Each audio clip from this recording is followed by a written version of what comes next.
இன்றைக்கான தேவனுடைய வார்த்தை விசுவாசம்.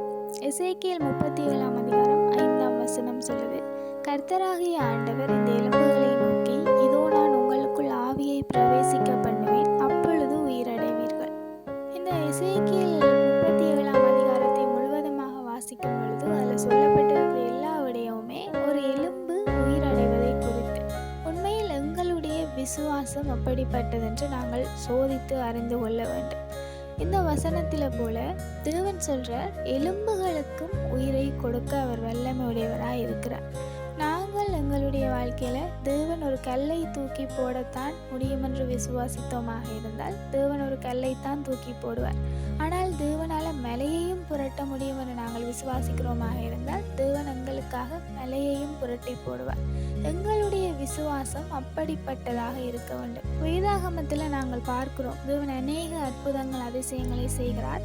செய்ததன் பிற்பாடு தேவன் சொல்றார், உன்னுடைய விசுவாசம் உன்னை ரட்சித்ததென்று.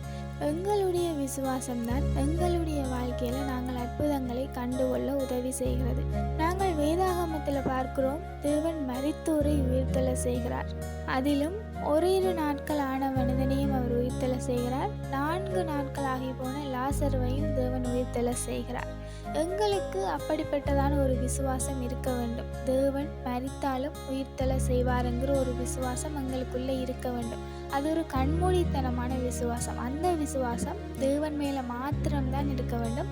உண்மையில் அதை தேவன் மேலே மாத்திரம்தான் நாங்கள் வைக்கவும் முடியும். தேவனால் மட்டும்தான் எல்லாவற்றையும் செய்து தர முடியும்.